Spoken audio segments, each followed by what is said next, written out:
Je suis pour ce beau cantique, il agira. En fait, il a déjà agi, il agit encore et il agira encore demain.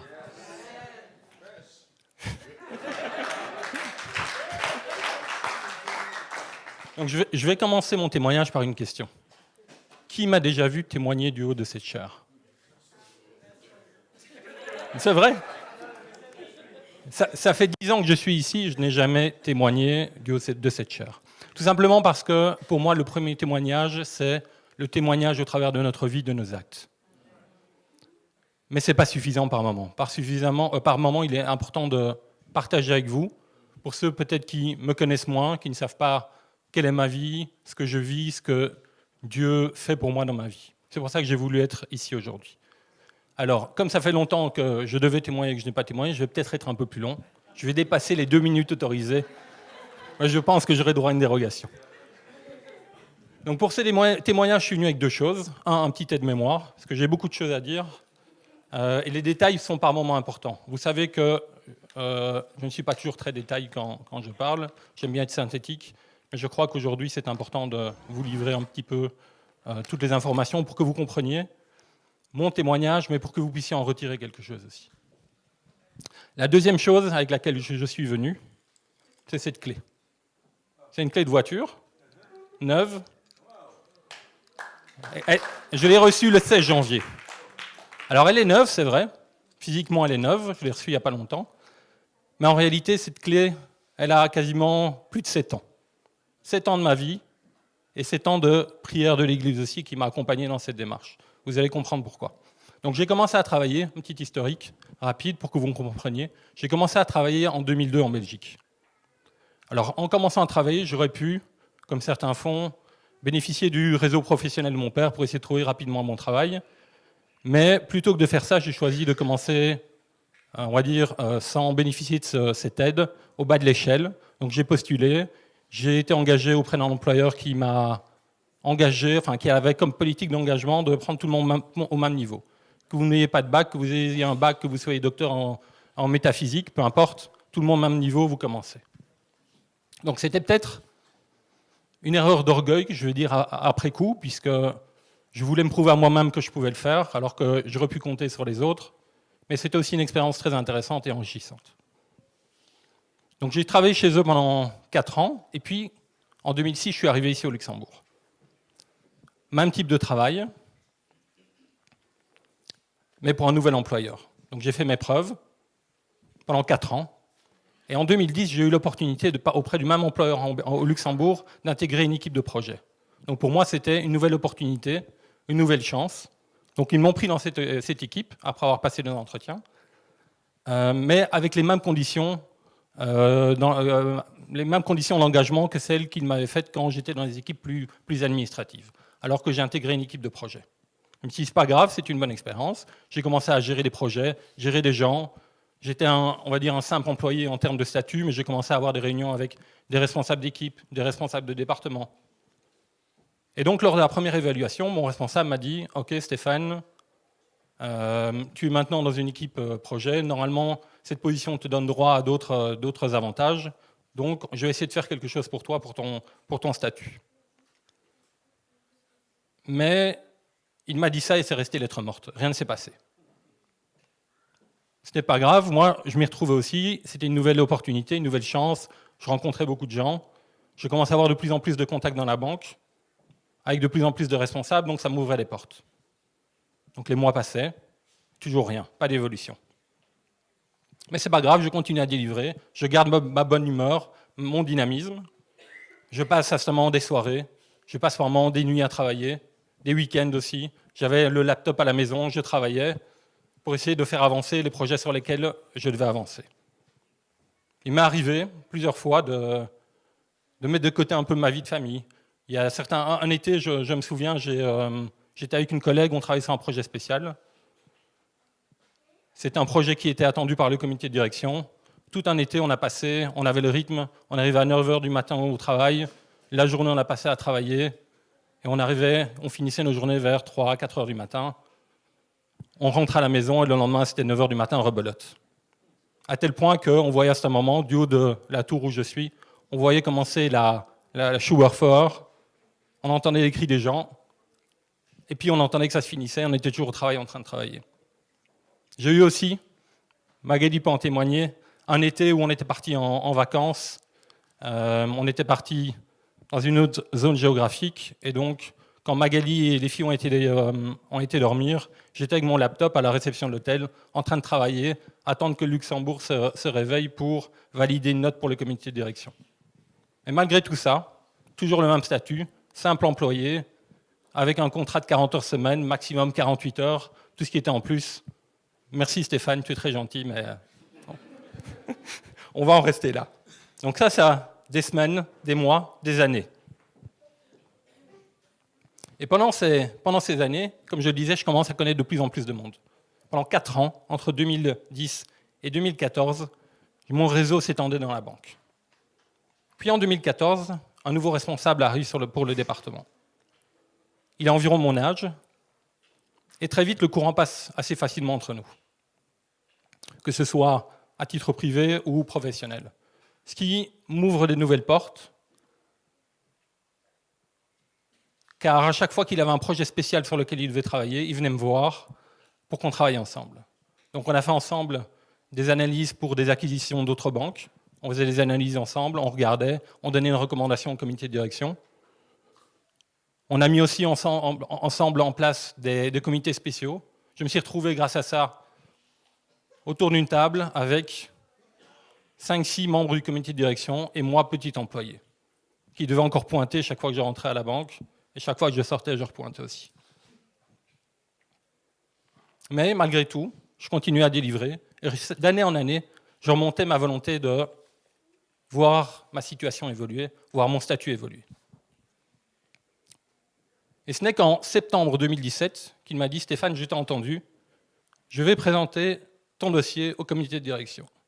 Donc jusqu'à présent, rien n'avait été fait avec mon précédent responsable. Maintenant, lui, il avait pris le point, je l'avais remonté plusieurs fois, il présentait, rien n'était garanti, mais il le présentait, et si tout se passait bien, début 2018, j'obtenais ou pas la validation d'un changement de statut. Donc il m'a dit ça en septembre 2017, les semaines passaient, rien, et à un moment donné, en décembre 2017, il y a un nouveau poste qui s'ouvre dans mon même département.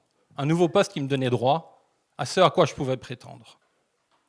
Donc j'ai dit, OK, maintenant je vais leur montrer que j'ai véritablement envie d'évoluer. Je leur ai dit, je vais le formaliser. Donc je postule à un poste qui, finalement, qui se situerait juste à côté de moi, qui serait le même poste que ce que je fais, mais qui formaliserait ma demande. Mais pour ne pas me mettre en mal avec mon responsable, je postule pour que ce soit officiel, mais j'envoie aussi directement un message à mon supérieur en lui disant « Cher 111, je te signale que j'ai postulé pour formaliser véritablement ma demande d'évolution. » Et au final, en avril 2018, il est venu me voir, on a eu une réunion, il est venu avec la lettre, et il m'a confirmé que le comité de direction validait sa demande et que j'obtenais finalement ce que je demandais, à savoir une revalorisation de mon package, une prise en considération de mon statut. Donc je passais d'un statut d'employé à un statut de cadre. Tout ça pour vous dire que Dieu est fidèle et il faut être patient. Parce que j'ai dû attendre au minimum entre début 2011, lorsque la première fois mon supérieur m'a dit « Ok, je vais faire une demande », et 2018 pour voir se concrétiser les choses. Et en fait, quand je dis « j'ai dû attendre », c'est vrai et pas vrai en même temps. Parce que c'est vrai que j'ai attendu, mais j'ai aussi œuvré pendant cette année. J'ai travaillé dans ce sens, mais Dieu aussi a travaillé. Et cette année, je ne sais pas si vous imaginez, mais j'ai fait le compte, c'est 2555 jours. 2555 matins où vous vous réveillez, vous avez l'impression de vivre une injustice parce qu'on ne vous donne pas ce à quoi vous pouvez prétendre et ce que votre rôle vous donne. Et quand ça s'est concrétisé, j'ai aussi réalisé que c'était 7 ans. Et 7 ans, si vous y êtes intéressé un petit peu, ce n'est pas un chiffre neutre. Si vous regardez la tradition judéo-chrétienne, 7 ans, c'est aussi assimilé à la perfection. Et je ne suis pas en train de dire que je suis parfait, mais c'est plus que les choses se font de manière parfaite. Et que ce n'est pas un hasard. Parce que cette année, c'est une confirmation. Ce n'est pas juste une reconnaissance de mon travail, une valorisation matérielle de mon ego, mais c'est bien plus que cela. C'est cette année où les choses se sont mises en place. Donc c'est cette année m'ont permis, de me construire, d'apprendre beaucoup de choses, personnellement, d'évoluer dans mon travail, mais aussi spirituellement. Parce que ce que je vivais au travail me permettait de grandir et de me rapprocher de Dieu. Et de permettre aussi à Dieu de me former et de me transformer. Cette nouvelle situation, donc au cours de cette année, on s'est transformé, et ce changement de statut m'a aussi permis de conforter certaines révélations que nous avions eues, Magali et moi. Ce n'étaient pas des révélations des hommes, de prophètes qui venaient de gauche ou de droite, mais une révélation reçue de Dieu, qui avait été confirmée au travers de différentes prières. Et ça, c'est cette année aussi permis à cette révélation, cette graine que Dieu avait mis dans notre cœur de Magali et de moi, de prendre racine, de croître et de grandir.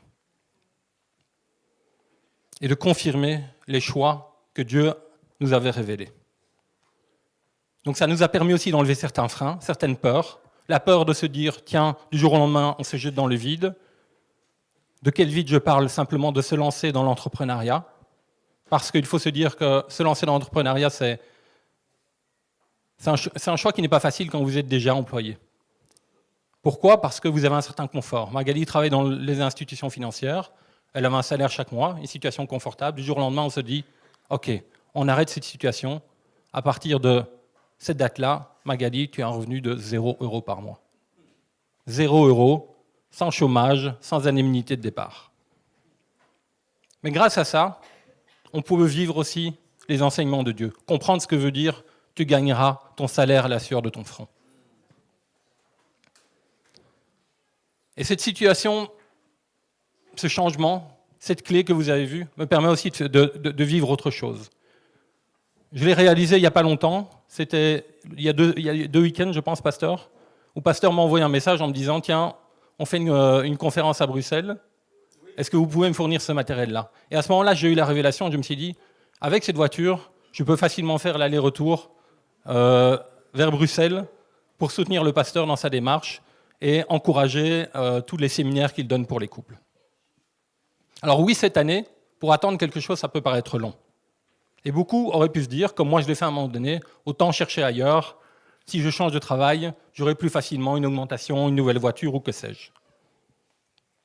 Mais je suis aussi certain que si j'avais fait ce choix, je n'aurais pas reçu ce don de Dieu de la même façon. Ce n'aurait été qu'une voiture, finalement un bien matériel qui confortait mon ego, me dire oui, Stéphane, tu es le meilleur, tu reçois finalement ce que tu as parce que tu as bien bossé. Mais ce n'est pas que ça. C'est cette année d'attente représente une construction aussi. Le temps nécessaire pour que les fondations d'une nouvelle vie se posent et qu'on puisse construire un nouvel avenir professionnel, familial et spirituel aussi. Donc j'ai été un petit peu long.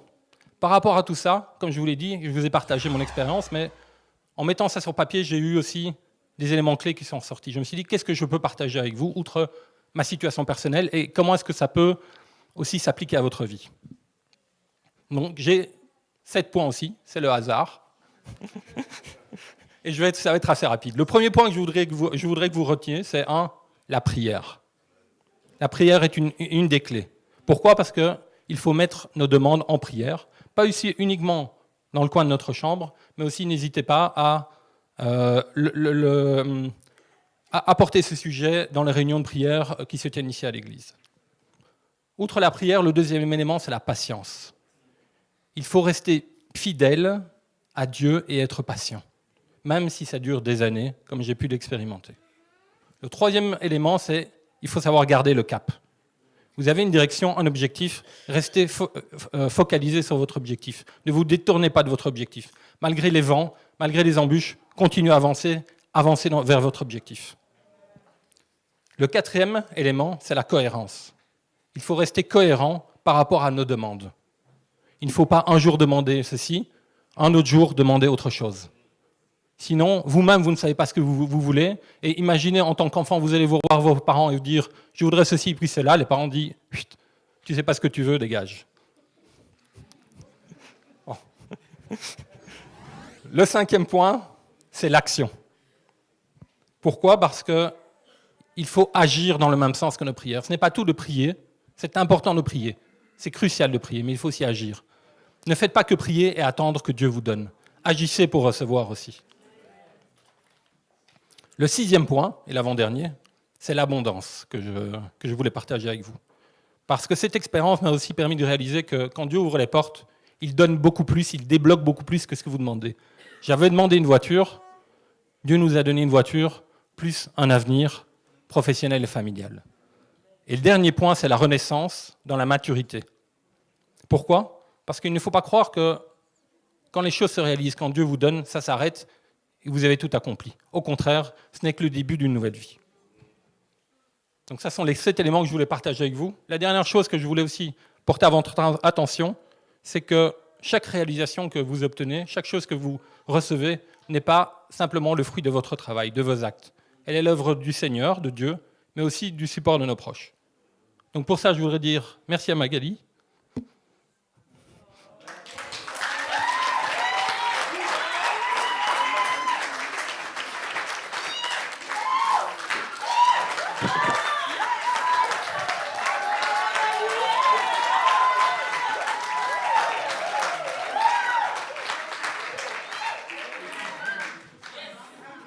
Donc merci à Magali, merci aux filles Iris et Gabriel, mais aussi à vous tous.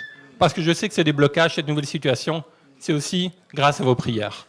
Donc gardez la foi, gardez le cap, ne visez pas que les biens matériels, ayez un projet que vous portez dans vos prières vers Dieu.